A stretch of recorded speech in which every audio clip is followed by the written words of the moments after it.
My name is Mackie, and I'm recording this on December 10th, 2025 at 6:34 p.m. Well, ladies and gentlemen, we are down to the final 60 days before the 60th Super Bowl. Yes, we are 60 days until Super Bowl 60. And to count down this whole thing and to, give my perspective of all these things super in the most ironic sense, I decided to recap 60 Super Bowls in 60 days. It's going to be a hard one, but thanks to the friends of the website Football Reference and, of course, another website, which I can't even remember. Let me just see if I can. Okay, Football Database. Thanks to the good friends of Football Database and Football Reference, I decided to pile up all the Super Bowls and give you some pretty simple stats and what my feelings about towards each and every Super Bowl. So, we're going to kick off with the Super Bowl that pretty much starts the entire Super Bowl, or it's the Super Bowl that's kicked off the Super Bowl. It is Super Bowl 1, January 15th, 1967, at the Los Angeles Memorial Coliseum. Of course, this year's Super Bowl will be taking place at SoFi Stadium around Inglewood, California. So it's kind of like, it's not as big as the Los Angeles Memorial Coliseum, which is back then was a really big stadium. But hey, the fact that we started this whole Super Bowl here and now we're kind of continuing out there, same place, it's amazing.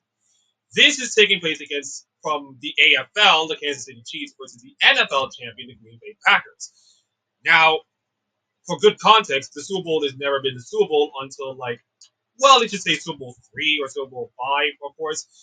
Back then, the NFL was like the behemoth, the championship, the real championship, of course. Back then. The AFL was kind of like one of those upstarter leagues, trying to challenge the NFL for superiority, but it didn't happen until Super Bowl 3. And then, of course, the merger happens, and then we have today's Super Bowl. But this is kind of like the slow building blocks of the Super Bowl we have today. And Green Bay, with Vince Lombardi at the time, was absolutely the king. They just recently won 1966 NFL championship. I mean, they won a couple of few championships, including I think one from the Ice Bowl, of course, in Dallas, the most famous one, of course. So this Green Bay team was absolutely stellar back then. And Hank Granderman has a really good team in the Kansas City Chiefs, but that will not come into fruition, of course, not yet. So Green Bay just dominated Kansas City Chiefs. I mean, the game was a kind of a struggle, of course, at the start of it, but once Green Bay just dominated the game, Bart Starr, incredible quarterback. Once Green Bay got control of the game, it was lights out. It was over. Green Bay Packers 35, Kansas City Chiefs 10. And the Green Bay Packers are your first Super Bowl champions. The quarterbacks for this game, Len Darson, God rest his soul, 16 of 27 for 211 yards with one touchdown and interception. Bart Starr, the MVP of that Super Bowl, 16 of 23 for 250 yards, two touchdowns, and an INT. For rushing, Len Darson was also the one receiving rushing. 3 carries on 24 yards, which is 8 yards per carry. And Jim Taylor for Green Bay, 17 carries for 56 yards on 3.29 with a touchdown. For the receiving, Chris Burford, 4 receptions for 67 yards and 16.75 yards per reception. And Max McGee. I mean, Bart Starr was the MVP, but I would have to say that Max McGee was the shining performer of that Super Bowl. 7 receptions, 138 yards, 19.71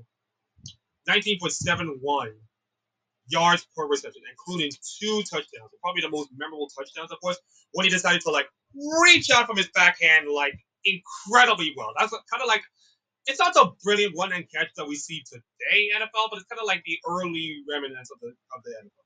Now, total net yards is pretty much, in case you don't know, it's the yards you gain by passing positively and all that stuff, which is being minus by the sacks or rushing for loss, kind of like your net positive net gain.